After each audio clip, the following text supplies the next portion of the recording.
네, 페어링 HR 신현정 대표와 함께하는 취업의 기술 시간이 돌아왔습니다. 꼭 포인트를 짚어드릴게요. 네, 신현정 대표님 바로 모셔보죠. 어서 오세요. 네, 반갑습니다. 어서 오십시오.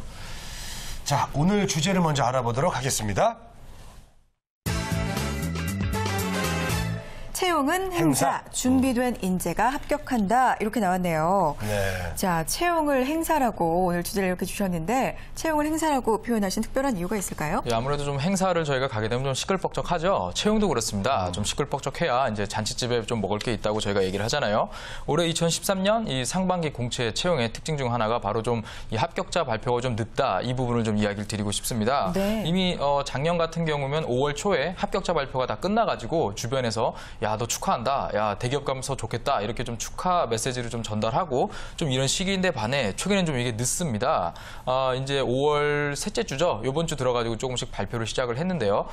삼성그룹도 이제 어제부터 좀 이 합격자 발표를 시작하게 했습니다. 그래서 이 기업들의 이 결과 발표가 2, 3주 늦어지다 보니까 아무래도 이 취준생들도 이 자기가 떨어졌을 때 그 다음에 어떻게 내가 또 계속 이 구직 활동을 해야 되는지 어쩔 수 없이 이 기업의 스케줄에 맞춰서 좀 조정을 해야 되는 것이 또 애완 아니면 또 애완이겠죠.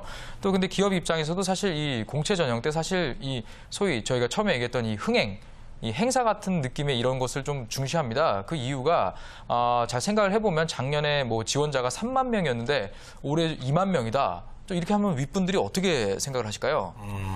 글쎄 뭐 우리 회사가 조금 이제 인지도가 떨어졌나 아니면 인기가 떨어졌나 맞아. 이렇게 생각할 수 있을 것 기분 별로 같아요. 안 좋을 것 기분 같아요. 별로 안 좋을 것 같죠. 예. 아무래도 좀 어른들께서 조금 야 이거 왜 이래 이런 생각을 좀 하시거든요. 네. 그래서 이래 좀 사실 흥행 요소를 봐서 이 채용을 진행하기 때문에 저희가 좀 행사라고 봐도 무방하다 이렇게 좀 이야기를 드리고 싶습니다. 네, 그렇군요. 자, 흥행이라고 표현을 해주셨는데 정말 구직자가 많이 몰리는 회사면 그만큼 다니고 싶은 회사, 좋은 회사라는 좀 방증이 되지 않을까 이런 생각이 드는데요. 그렇다면 이 채용 시즌에 좀 소위 흥행을 하기 위해서 기업 입장에서 어떤 노력을 할까요? 예, 좀 하나씩 설명을 좀 드리자면 네. 좀 예전과 달리 이 직무 소개나 이 회사에 대한 이야기를 많이 하는 것이 좀 많이 바뀐 점입니다. 사실 그 전에는 입사를 해서 급여를 몇 달 받아봐야 내 연봉이 얼마구나 이렇게 좀 그냥 추측이 가능했었거든요. 그리고 또 이제 선배들 보면서 선배들이 기가 막히게 뭔가 이렇게 좀 이렇게 소위 저희가 표현상으로 타먹는다 이런 걸 좀 보면서 우리 회사에서 이런 걸 해주는구나 이렇게 좀 알면서 좀 지냈던 적이 있었는데 사실 요즘 그 신입직을 들여오려는 분들이 회사에서 어떤 대우를 해주는지 어떤 혜택을 주는지 이런 걸 좀 미리 골라가면서 비교해보고 입사한다는 것입니다. 네. 그래서 회사들이 좀 이런 부분에 대해서 예전보다 조금 더 명확하게 이렇게 공개를 좀 하는 편이고요. 또 기업들이 이런 부분을 통해서 또 상당히 그 인재들, 잠재된 인재들이 많이 지원할 수 있게끔 좀 많이 홍보하는 것이 좀 일반적인 그 경향입니다. 네.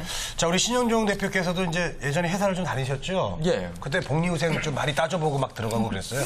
저도 뭐 따지진 않았었는데 저는 이제 뭐 어른들이 볼 때는 복지고 제가 볼 때는 마이너스 복지라고 좀 얘기를 드리고 싶은 게 있는데 네.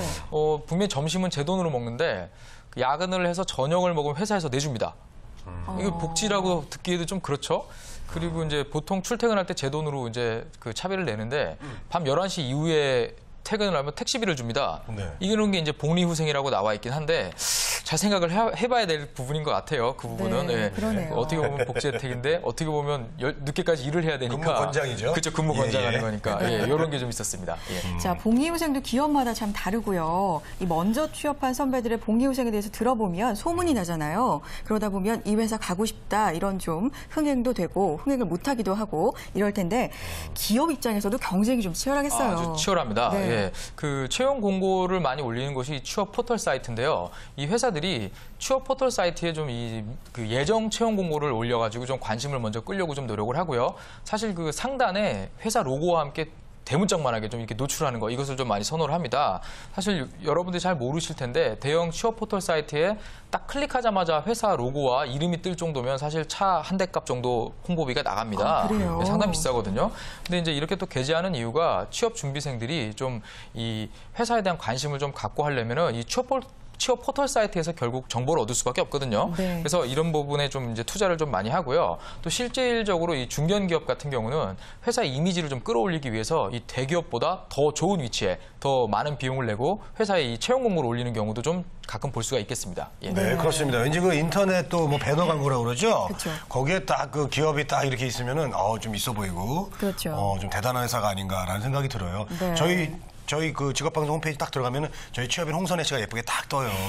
박재원 씨도 쓰세요. 저 네. 옆에 살짝 묻어가는 그런 느낌이 있어요. 네. 자, 그렇게 크게 좀 뜨게 하는데 많은 비용이 드는지 전 몰랐는데, 자, 그렇게 광고를 해서 지원자가 많이 몰리고 인재를 뽑을 수 있으면 기업 입장에서도 일종의 투자라고 생각하겠는데요. 전부 투자라고 생각을 하죠. 네. 또 최근에 기업들이 가만히 또 앉아 있는 게 아닙니다. 이런 그 투자를 좀 직접 발로 뛰는 경우도 많이 있는데요. 네네. 이 뭐 채용 설명회, 취업 설명회, 그리고 뭐 이제 기업 설명회 이런 걸 좀 열어 가지고 좀 이 구직자들한테 좀 많이 홍보를 하는 편이고요. 또 최근에는 이 취업 박람회라는 거를 엽니다. 네. 그래서 뭐 올해 이제 상반기 때 현대기아자동차 같은 경우는 이 박람회를 열어 가지고 큰 행사처럼 이렇게 좀 진행을 했었고요. 네. 또 내일이죠. 내일 그 삼성 협력사 채용 박람회가 또 있습니다. 그래서 이 삼성 그 협력사 채용에 좀 관심 있는 분들은 이런 박람회 참가해서 좀 취업을 좀 알아보시는 경우도 좋겠고요. 또 LG 같은 경우는 이 힐링 취업 프로그램 해가지고 아침 고요 수목원에서 구직자들과 함께 가서 이렇게 멘토링을 해주는 이런 그 취업 행사도 좀 있었고요. 네. 또 롯데 같은 경우는 이 신청자에 한해서 이 롯데 직원이 직접 나와가지고 면접 지도를 해주는 이런 그 프로그램도 한번 연 적이 있었습니다. 보통 이제 전통적인 방법은 사실 그 선배님이 오셔가지고 이 기념품 좀 나눠주면서 우리 회사 좋아 열심히 와 화이팅 이러고 보통 가는 게 보통 방법인데 보통 이 회사들이 여러 가지 이렇게 기법들을 사용하는 이유는 역시 그 인재에 대한 투자이기 때문에 뭐 이런 게 아끼지 않는다 이렇게 이야기 드리겠습니다. 그렇겠죠. 여기서 궁금해지는 게 있는데요. 네네네. 재권 씨도 방송 시작하시기 전에 일반 회사 다니셨잖아요. 네. 이런 행사 가보신 적 있으세요?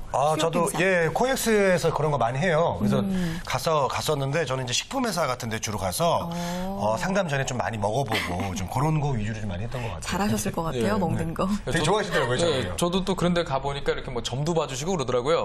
그래서 좀 인생 상담도 하고 좀 그랬었는데. 근데 과자를 좀 주세요. 과자도 많이 주시고 예. 사탕도 많이 먹고. 저도 좀 이제 근데 사실 그 조금 이 흥행이란 부분에 있어서 조금 불편한 진실이 숨어 있습니다.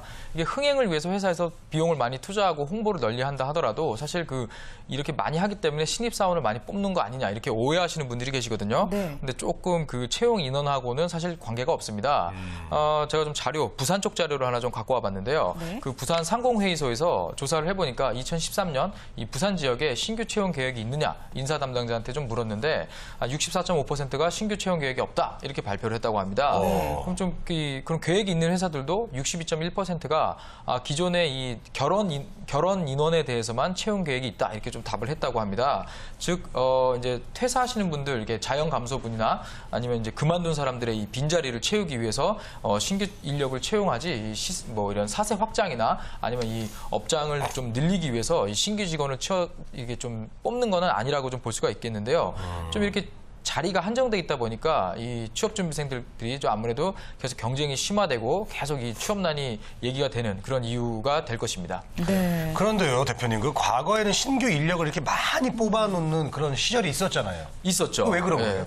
그때는 이제 우수 인재 확보라는 좀 명제가 있었습니다. 또 어른들이 또 이렇게 똑똑한 친구들, 좀 잘생긴 친구들 많이 있으면 또 그냥 기분이 좋잖아요. 그래서 이제 좀 뽑았는데 사실 과거에는 이 사람들을 뽑아놓고 일단 괜찮으면 일단 뽑습니다. 그 다음에 뽑아놓고 쓸모가 어디에 있는지 좀 생각을 하는 좀 이런 형태였는데 최근에는 그렇게 절대 안 합니다. 회사에서 이 선발 채용부터 배치 그리고 성과, 보상, 평가 이런 부분에 있어서 이제는 뭐 거의 뭐 과학이다라고 얘기할 정도로 많이 그 기법들이 발달하고 상당히 전문화됐습니다. 그러다 보니까 우리 회사에 어떤 부분의 인력이 좀 필요한지 이 수요 예측이 상당히 잘 되거든요. 최근에는.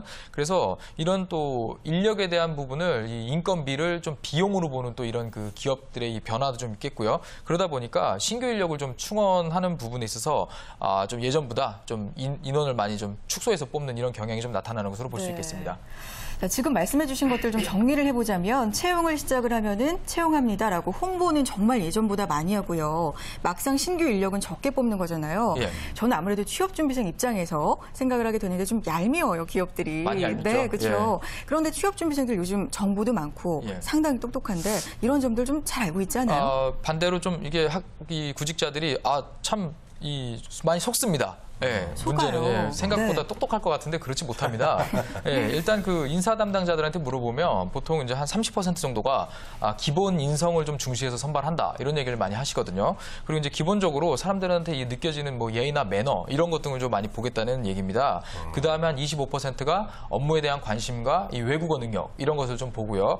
그리고 이제 한 23%가 업무와 관련된 이런 경험이 있느냐 이런 부분하고 좀 근속 가능 여부를 좀 묻는다. 이런 부분에서 저희가 좀 인사 담당자들의 이 사람 뽑는 기준을 알 수가 있는데 실제로 취업준비생들은 불합격을 하고 나서 내가 왜 떨어졌을까 이런 고민을 아주 얕게 합니다. 얕게. 여기서 아주 얕게 하다 보니까 자기 어떻게 떨어졌는지 모르고 마지막에 가서 내가 어떤 말을 못했기 때문에 떨어졌다 이런 것보다 내가 스펙이 낮아서 떨어졌구나 이렇게 이제 오해를 많이 하거든요. 네. 그러다 보니까 이 사실은 면접까지 불러줬으면 이 스펙을 보고 뽑는 게 아닙니다. 이 면접자가 분명히 무엇인가 대답을 하거나 이 좋은 인상을 주지 못했기 때문에 떨어졌던 그 부분을 저희가 발견할 수가 있거든요. 네. 그래서 좀 이 면접에 내가 떨어졌을 때는 내가 왜 떨어졌는지 한번 좀 진심으로 생각해보는 이런 자세도 좀 필요할 것으로 보입니다.